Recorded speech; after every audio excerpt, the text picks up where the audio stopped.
ലോകത്തിലെ ഏറ്റവും മനോഹരമായ ഡ്രൈവുകളിൽ ഒന്നാണ് കേപ്പ് ടൗണിലെ ചാപ്മാൻസ് പീക്ക് ഡ്രൈവ്. സൗത്ത് ആഫ്രിക്കയിലെ കേപ്പ് ടൗണിലുള്ള ഈ മനോഹരമായ കോസ്റ്റൽ ഡ്രൈവ് ഹൗട്ട് ബേ മുതൽ നൂർദുക്ക് വരെ ഏകദേശം 9 കിലോമീറ്റർ നീളത്തിൽ നീളുന്ന ഒരു റോഡാണ്. ലോകത്തിലെ ഏറ്റവും സീനിക് ഡ്രൈവുകളൊന്നായി അറിയപ്പെടുന്ന ഒരു റോഡാണ് കേട്ടോ ഇത്. ഇപ്പോൾ വരാൻ പോകുന്നതാണ് ഈ റോഡിൽ ഭയങ്കര രസമുള്ളൊരു സ്ട്രെച്ച്. ആ മലയൊക്കെ കാർവ് ചെയ്തിരിക്കുന്നത് കാണുമ്പോൾ തന്നെ നമുക്ക് അത്ഭുതമായി പോകും. 1915 ജയിൽ പുള്ളികളെ ഉപയോഗിച്ച് ഹൗട്ട് ബേ ഭാഗത്തു നിന്നും നിർമ്മാണം ആരംഭിച്ച ഈ റോഡിൻ്റെ ആദ്യഘട്ടം 1919 പൊതുജനങ്ങൾക്കായി തുറന്നു കൊടുത്തത്. ഏകദേശം 114 വളവുകളുള്ള ഒരു റോഡാണിത്. അപ്പോൾ പല വളവുകളിലും പല വ്യൂ പോയിൻറ്റ്സ് ഒക്കെ ഉണ്ട്. അപ്പോൾ നിങ്ങൾക്ക് അവിടെ നിർത്തി ഫോട്ടോസും വീഡിയോസൊക്കെ എടുക്കാം. കേപ്പ് ടൗൺ ട്രിപ്പ് പ്ലാൻ ചെയ്യുന്നവർ മസ്റ്റായിട്ട് ആഡ് ചെയ്യേണ്ട ഒരു ഡ്രൈവാണ് ചാപ്മാൻസ് പീക്ക് ഡ്രൈവ്. നല്ല അടിപൊളി സൺസെറ്റൊക്കെ കാണാൻ പറ്റിയ ഒരു സ്പോട്ട് കൂടിയാണ് കേട്ടോ ഇത്.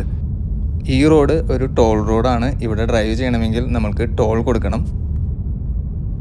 മറ്റൊരു ഇൻട്രസ്റ്റിംഗ് ഫാക്റ്റ് എന്താണെന്ന് വെച്ചാൽ ഈ റോഡ് നിർമ്മിച്ചിട്ടുള്ളത് 540 മില്യൺ വർഷം പഴക്കമുള്ള ഗ്രാനൈറ്റ് പാറകളിലും അതുപോലെ 485 മില്യൺ വർഷം പഴക്കമുള്ള സാൻഡ്സ്റ്റോൺ പാറകളിലുമാണ്. അതുകൊണ്ട് തന്നെ ഈ ചാപ്മാൻസ് പീക്ക് ഡ്രൈവ് വെറും ഒരു റോഡ് മാത്രമല്ല, കേപ്പ് ടൗണിൻ്റെ പ്രകൃതിയും അതുപോലെ തന്നെ ഹിസ്റ്ററിയും ഒക്കെ ഒന്നിച്ചനുഭവിക്കാനുള്ള ഒരു അൺഫോർഗറ്റബിൾ ജേണി കൂടിയാണ്.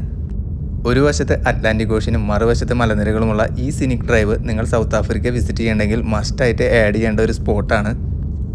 ഇതിൻ്റെ ഫുൾ ട്രാവൽ വീഡിയോ എൻ്റെ യൂട്യൂബ് ചാനലിൽ അപ്ലോഡ് ചെയ്തിട്ടുണ്ട്. അപ്പോൾ എല്ലാവരും അത് വാച്ച് ചെയ്യുക, സപ്പോർട്ട് ചെയ്യുക.